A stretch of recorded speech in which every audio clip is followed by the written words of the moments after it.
आता अपॉलोजाइज या शब्दाचा अर्थ समजून घेऊया. सर्वप्रथम मराठी अर्थ माफी मागणे, क्षमा मागणे. अपॉलोजाइज हा शब्द वर्ब आहे.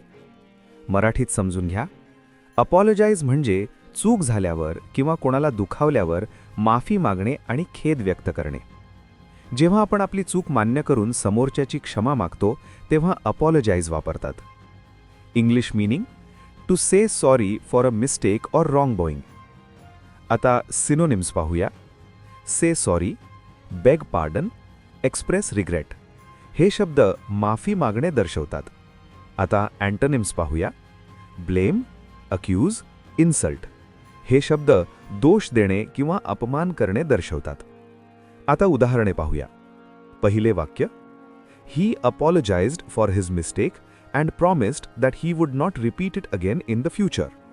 त्याने आपल्या चुकीबद्दल माफी मागितली आणि ती पुन्हा करणार नाही असे वचन दिले. इथे अपॉलोजाइज्ड म्हणजे त्याने चूक मान्य करून माफी मागितली. आता अपॉलॉजेटिक या शब्दाचा अर्थ समजून घेऊया. सर्वप्रथम मराठी अर्थ खेद व्यक्त करणारा, माफी मागणारा. अपॉलॉजेटिक हा शब्द अपॉलोजाइज या शब्दाचा ॲडजेक्टिव्ह आहे. मराठीत समजून घ्या. अपॉलॉजेटिक म्हणजे माफी मागण्याच्या भावनेत असलेला किंवा चूक झाल्यामुळे खेद व्यक्त करणारा. व्यक्तीच्या बोलण्यात, चेहऱ्यावर किंवा वागण्यात पश्चात्ताप दिसतो तेव्हा अपॉलॉजेटिक वापरतात. इंग्लिश मीनिंग समजून घ्या. Showing regret or saying sorry. आता उदाहरणे पाहूया. पहिले वाक्य, she sounded apologetic while talking to her friend because she knew she had hurt her feelings. तिच्या मैत्रिणीशी बोलताना तिच्या आवाजात खेद जाणवत होता कारण तिला कळले की तिने तिच्या भावना दुखावल्या आहेत. इथे अपॉलॉजेटिक म्हणजे खेद जाणवत होता. आता मित्रांनो थोडा विचार करा. व्हिडिओ थांबवा आणि खालील प्रश्नाचे उत्तर कॉमेंटमध्ये लिहा. Opposite of apologetic. A. Sorry, B. Regretful, C. Proud, D. Ashamed. आता अपॉलॉजेटिकली या शब्दाचा अर्थ समजून घेऊया. सर्वप्रथम मराठी अर्थ खेदाने किंवा माफी मागत. अपॉलॉजेटिकली हा शब्द अपॉलॉजाइज या शब्दाचा ॲडवर्ब आहे. मराठीत समजून घ्या. अपॉलॉजेटिकली म्हणजे एखादी व्यक्ती चूक मानते आणि खेद व्यक्त करत काही करते. एखादी कृती माफी मागत किंवा खेद व्यक्त करत केली जाते तेव्हा अपॉलॉजेटिकली वापरतात. English meaning is in a sorry or regretful manner. आता उदाहरणे पाहूया. पहिले वाक्य, शी अपॉलॉजाइज्ड अपॉलॉजेटिकली फॉर हर रूड बिहेवियर. तिने आपल्या उद्धट वागणुकीबद्दल खेदाने माफी मागितली. तिला आपल्या वागण्याची चूक समजली आणि ती मनापासून माफी मागत होती. आता मित्रांनो थोडा विचार करा. व्हिडिओ थांबवा आणि खालील प्रश्नाचे उत्तर कॉमेंटमध्ये लिहा. Apologetically is a A. Verb, B. Noun, C. Adjective, D. Adverb. आता अपॉलॉजी या शब्दाचा अर्थ समजून घेऊया. सर्वप्रथम मराठी अर्थ खेद प्रदर्शन किंवा माफी. अपॉलॉजी हा शब्द नाउन आहे. मराठीत समजून घ्या. अपॉलॉजी म्हणजे एखाद्या चुकीबद्दल व्यक्त केलेली माफी किंवा खेद. जेव्हा एखादी व्यक्ती आपली चूक मानते आणि दुसऱ्याला दुखापत झाल्याबद्दल खेद व्यक्त करते तेव्हा अपॉलॉजी वापरतात. English meaning a statement saying sorry for a mistake. आता उदाहरणे पाहूया. पहिले वाक्य, he made an apology for being late to the meeting. त्याने मीटिंगमध्ये उशिरा येण्यासाठी माफी मागितली. इथे अपॉलॉजी म्हणजे त्याने उशिराबद्दल माफी मागितली. आता मित्रांनो थोडा विचार करा. व्हिडिओ थांबवा आणि खालील प्रश्नाचे उत्तर कॉमेंटमध्ये लिहा. Apology is A. Verb, B. Adverb, C. Adjective, D. Noun. आता प्रॅक्टिस या शब्दाचा अर्थ समजून घेऊया. सर्वप्रथम मराठी अर्थ सराव करणे. प्रॅक्टिस हा शब्द वर्ब आहे. मराठीत समजून घ्या. प्रॅक्टिस म्हणजे एखादी गोष्ट चांगली यावी म्हणून वारंवार सराव करणे. जेव्हा तुम्ही एखादी कला, खेळ किंवा कौशल्य सुधारण्यासाठी सतत प्रयत्न करता तेव्हा प्रॅक्टिस वापरतात. English meaning to do something repeatedly to improve skill. आता सिनॉनिम्स पाहूया. ट्रेन, रिहर्स, एक्सरसाइज हे शब्द सराव करणे दर्शवतात. आता अँटोनिम्स पाहूया. निग्लेक्ट, इग्नोर, फॉरगेट हे शब्द सराव न करणे किंवा दुर्लक्ष करणे दर्शवतात. आता उदाहरणे पाहूया. पहिले वाक्य, she practises singing daily to improve her voice.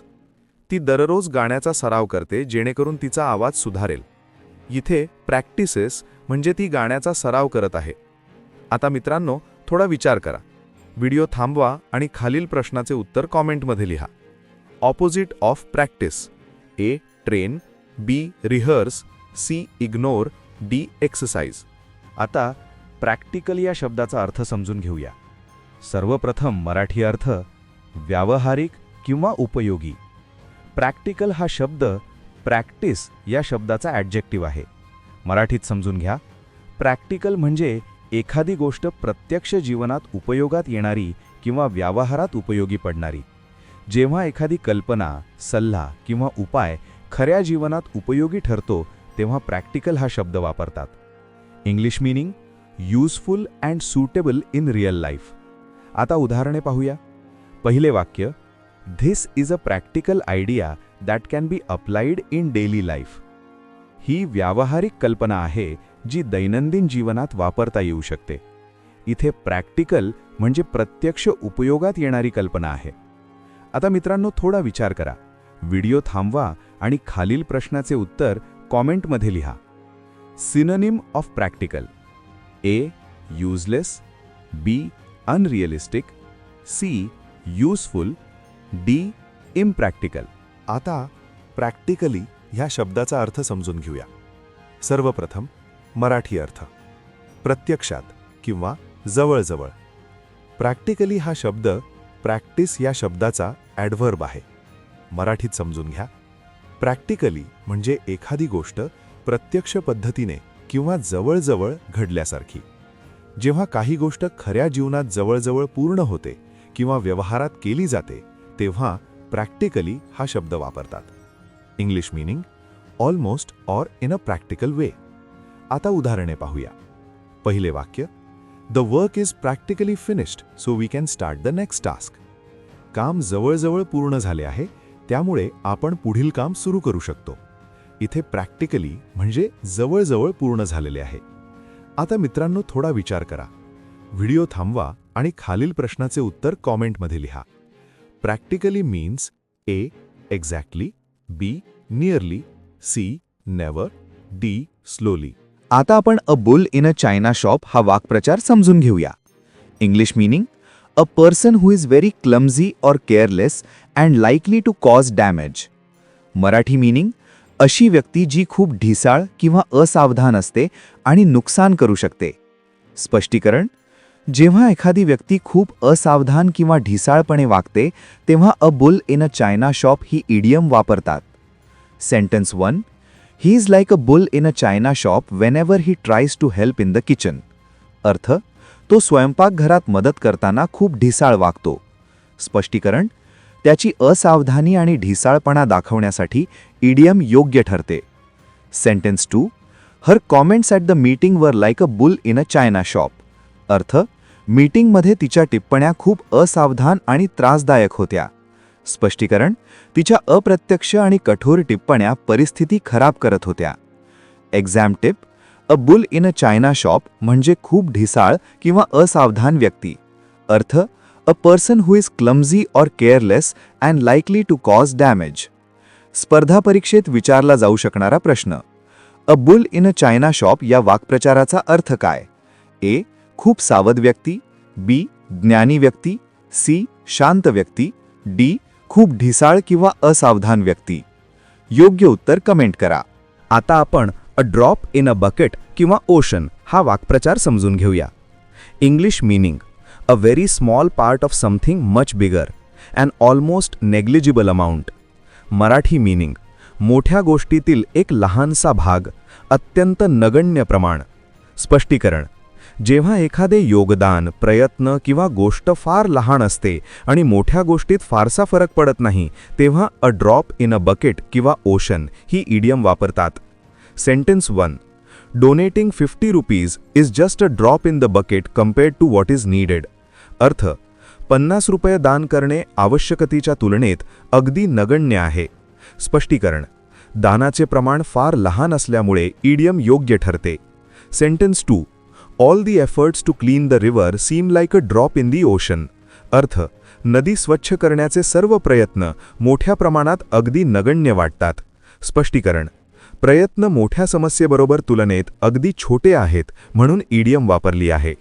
Exam tip: a drop in a bucket ocean म्हणजे मोठ्या गोष्टीत अगदी नगण्य योगदान. अर्थ: a very small part of something much bigger and almost negligible amount. स्पर्धा परीक्षेत विचारला जाऊ शकणारा प्रश्न: अ ड्रॉप इन अ बकेट किंवा ओशन या वाक्प्रचाराचा अर्थ काय? ए. मोठ्या प्रमाणात फरक करणारी गोष्ट. बी. महत्त्वाची गोष्ट. सी. अगदी नगण्य किंवा लहानसा भाग. डी. सतत वाढणारी गोष्ट. योग्य उत्तर कमेंट करा. आता आपण अ जेंटलमन ॲट लार्ज हा वाक्प्रचार समजून घेऊया. English meaning: a man who is free, independent and not tied to any particular responsibility. Marathi meaning: असा पुरुष जो मोकळा आणि स्वतंत्र आहे, कोणत्याही ठराविक जबाबदारीशिवाय.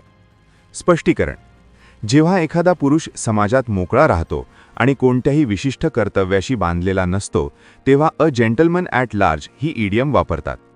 Sentence 1. After retiring he became a gentleman at large travelling wherever he wished. अर्थ: निवृत्तीनंतर तो मोकळा झाला आणि जिथे हवे तिथे प्रवास करू लागला. स्पष्टीकरण: त्याचे स्वतंत्र जीवन दर्शवण्यासाठी इडियम योग्य ठरते. Sentence 2. He enjoys being a gentleman at large without any fixed job or obligations. अर्थ: त्याला मोकळेपणाने राहायला आवडते, कोणत्याही ठराविक नोकरी किंवा जबाबदारी न ठेवता. स्पष्टीकरण: मोकळेपणाचे जीवन दाखवण्यासाठी इडियम वापरली आहे. Exam tip: a gentleman at large म्हणजे मोकळा, स्वतंत्र पुरुष. अर्थ: a man who is free, independent and not tied to any particular responsibility. स्पर्धा परीक्षेत विचारला जाऊ शकणारा प्रश्न: अ जेंटलमन ॲट लार्ज या वाक्प्रचाराचा अर्थ काय? ए. ठराविक जबाबदारी असलेला पुरुष. बी. मोकळा, स्वतंत्र पुरुष. सी. त्रासदायक व्यक्ती. डी. समाजात निष्क्रिय राहणारा पुरुष.